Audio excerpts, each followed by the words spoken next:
Oh boy, a bench full of parts. What are we going to make today? Welcome to another All Nation line video. And in just a minute, we're going to discuss some of our power transmissions in our locomotives, a little bit of past history, and what we're doing today to improve the engineering. Stay tuned. In this video today, we're going to talk about the All Nation drives, past and present.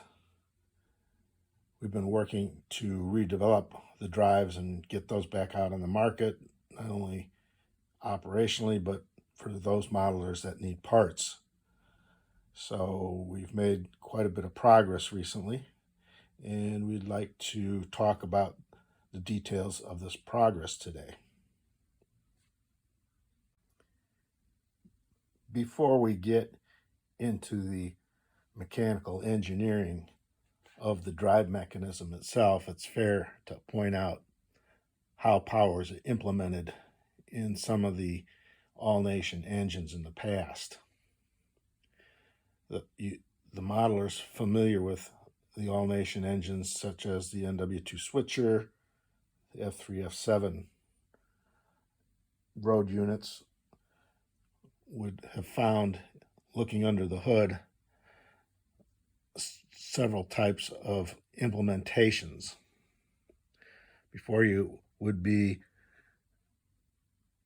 an implementation where we had a tower drive with helical gears, or an implementation that used a chain drive on the tower. The older motors were of the open frame permanent magnet motors, which we have several of. They were high torque motors in their day. And there were various versions. Even ran across some that were similar from Central Locomotive Works in the past. But this would provide the power to the drive mechanisms. And so it would be a matter of how it was implemented. Modelers would note in the past that the All Nations over the years went through various types of implementations, and some of these parts may be recognizable to the modeler that may be found in some of our older equipment still in the field.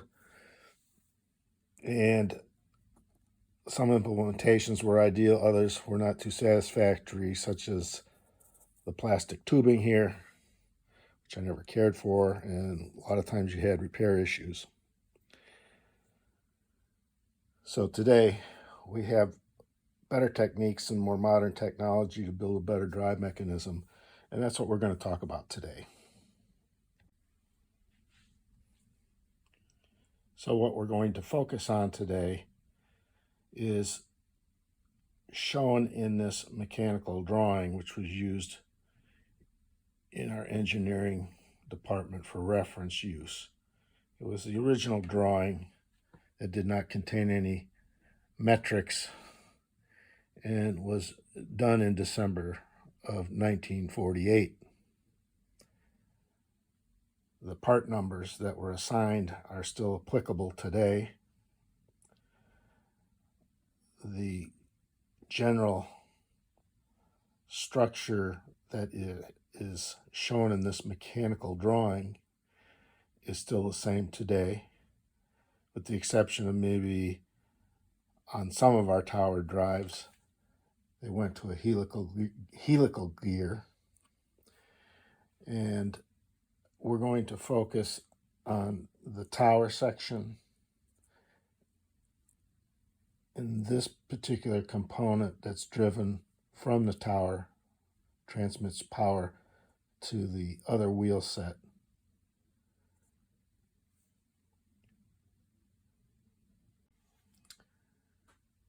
Here are the two main components that were original mechanisms that were delivered in the power assemblies for the model engines at All Nations.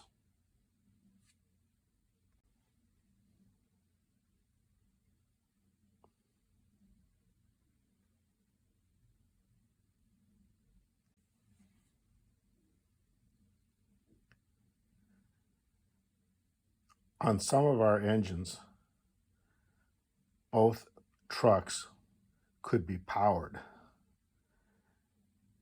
So in one type of implementation, you would have two tower drives inside the F unit, one on each end or one for each truck, or you could have a tower drive on one end and a universal drive connection to a power setup such as this that would go through the fuel tank or underbody from the tower drive that may look similar in connection to this, but with an extension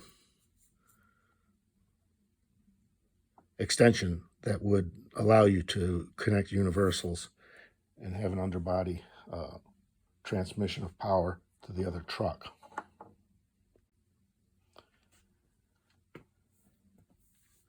Like any mechanical implementation where you have gears, worm drives, or worms and gears, there are standards that are followed in order to make those mechanisms work smoothly without binding or having excessive wear. When these were assembled, you will note that the spacers or bushings on our drive shafts were actually pressed and spread like a rivet to hold the two side panels together. The smaller one is just a smaller implementation of the tower, same exact design and dimensions for a lower profile power truck. The disadvantage of this type of implementation is the fact that it's not easily serviceable. Even though these drives lasted many, many years and modelers got good operation out of these, you couldn't really easily take them apart and service them if, say, one of your spacer bushings started wearing or you started getting a noisier drive due to wear or even binding at some point because something is not lining up correctly. So they were a solid design, and I suppose from an assembly standpoint, it was quicker to stamp these instead of drilling and tapping.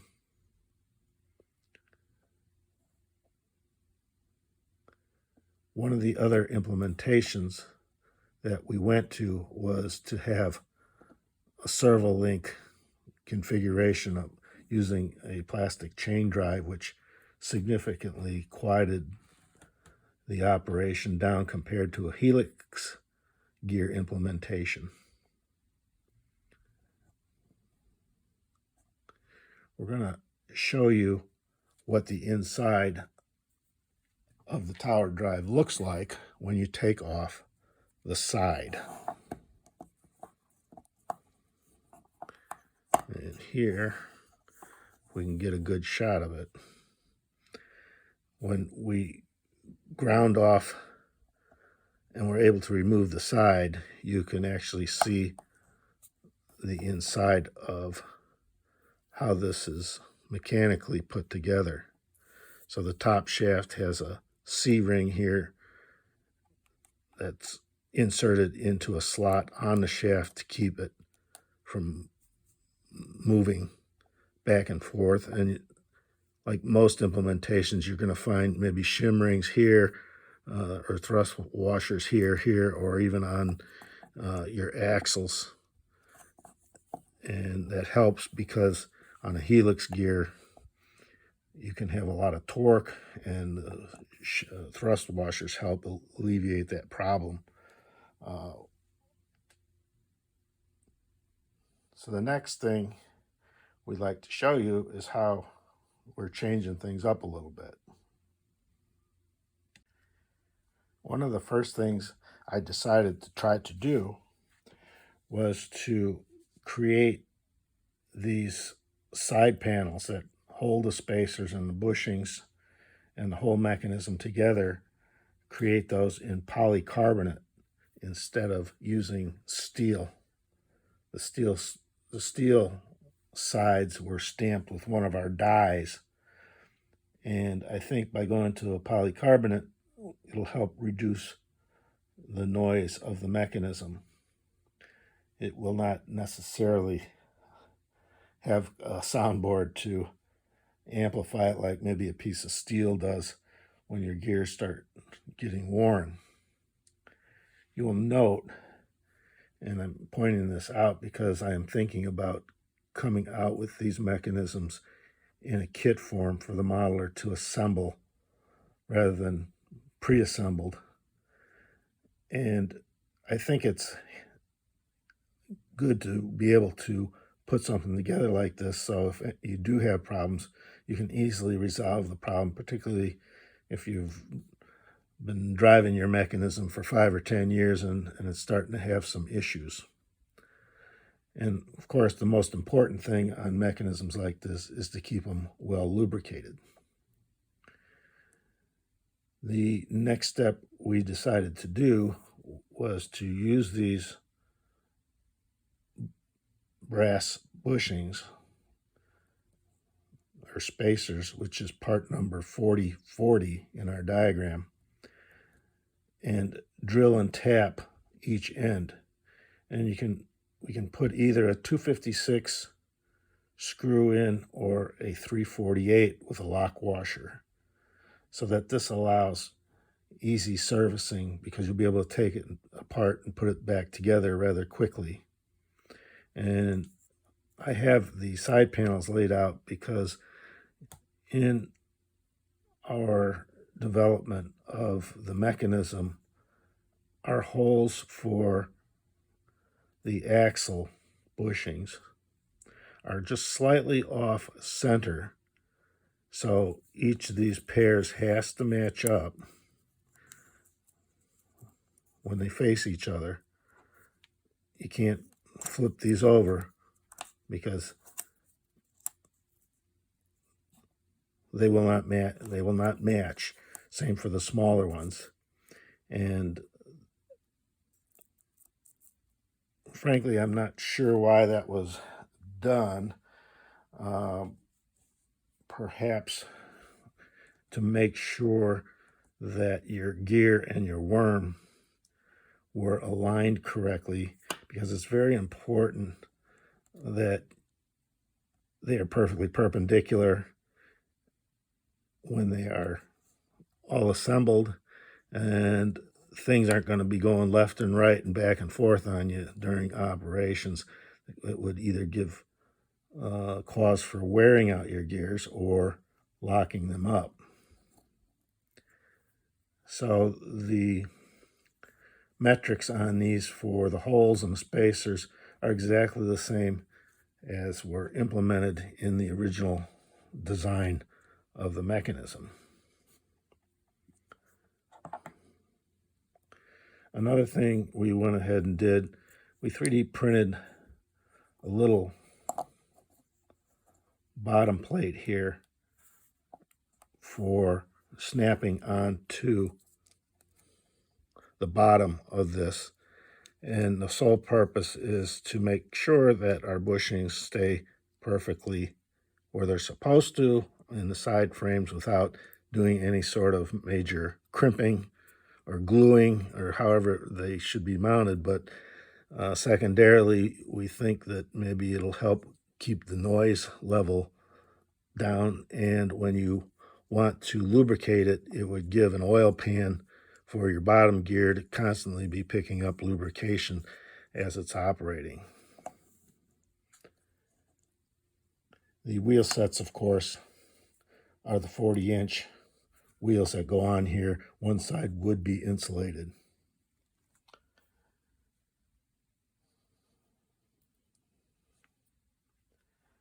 There's quite a good number of parts and different shaft configurations. So if you're going to build a mechanism like this, you have to make sure you don't really need a long shaft on this end, but you need the shaft in the middle to connect up. And there's basically 3 different sizes of worming gears that we use, and I tend to just custom cut those myself. There's one more size here. Depending on where it's going to be used in the mechanism will depend on your length. And usually if you're going to have a drive under the main floor of your engine through the fuel tanks to the other truck, that length may be variable depending on your connections. So we'll try to make all the parts available so it's a rather easy means of bringing together all the parts to have a finished and operational piece of equipment. In almost all cases, our standard dimension for our shafts are 5/32. And of course, we always want a steel on a brass or phosphor bronze bushing and not a brass to brass, as an example. Same thing where we have a steel worm, we have a brass gear on the axle. The axle typically is knurled. They could be drilled and pinned. That's a lot more work. Some fellows have even used some of the newer glues today to make sure that the gear is tightly bonded to the axle. I tend to like the knurling better. That's what we used in the past. The nice part about having a mechanism that you can put together and take apart without destroying it is the fact that you can fine-tune your mechanism with your thrust washer. So you can put it together. Typically, I mount these on a motor platform and break them in a little bit and lube them up, see where we're at, and then kind of feel if I need to put another shim in one of the locations, either in the worm or on the axles, and you can get a pretty darn good smooth drive. And once you're satisfied with that, you can put it all back together with the screws, and you'll have a finely tuned mechanism going forward.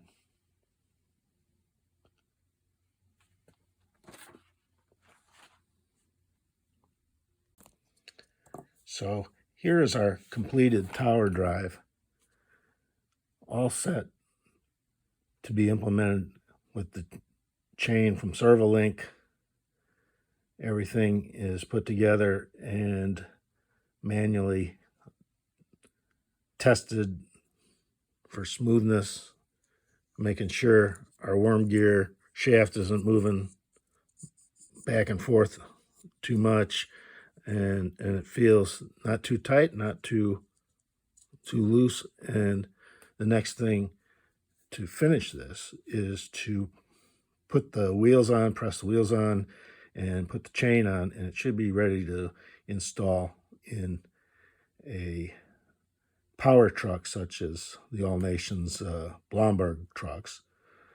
We will be testing this to see if it'll work in a P&D truck as well. We know the wheels sets will work, but not sure we have clearances for our mechanism, and we will be testing that. This is a set of P&D trucks with just regular wheel sets installed in it. And if we can turn these support bars upside down, we'll have enough clearance probably for a tower drive and the gearing for the other axle. But we have to test that yet. These are nice trucks.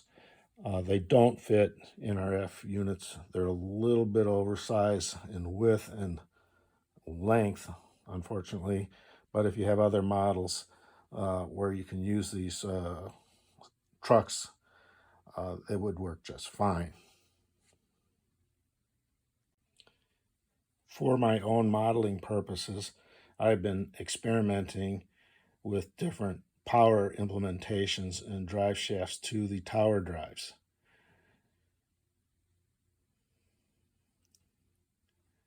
The 3D printing has allowed for easy experimentation to implement various types of motor configurations. I call it adaptive additive engineering. And in this model where we have the side cut out, we have a Pitman motor on a 10-degree angle with universal joints, a brass 5/32 shaft, and another universal joint through a bushing that connects to the tower drive that has plenty of play left and right. So when you're going around tight curves, you really don't have much of an issue. And this, of course, is implemented on our Blomberg truck, and we will hopefully be coming out with those trucks once we have all the parts sourced and the bearings. This is one implementation. Earlier, you saw the implementation that we did for a couple of switchers on our layout. Other implementations for configuring the CAN motors that are available today will include the following. We've been playing around and experimenting with syncing a Pitman motor into the fuel tank so that we could have a direct connection to a power truck without a tower drive. We'll be experimenting with that. Basically, the motors are sitting in the tank. They're mounted. This implementation here is where the motor sits on top of the frame and connects directly to the tower drive. And what we're trying to achieve that on both the underfloor drive and on the top is that the motor drive shaft is pretty well in line with the tower mechanism, so there's not too much of a issue with the universal joints, because I think the tighter the universal joints tend to turn, you can get a little bit of additional noise from that. So a more direct power mechanism is better, I believe. The fuel tanks, of course, are mounted with a couple of screws to the platform. These are designed so they just drop right into the F unit A or B without having any issues in terms of the width.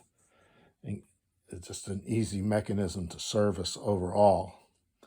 So we will be experimenting with this type of implementation to a tower and having a drive shaft from the tower to the other truck through the fuel tank.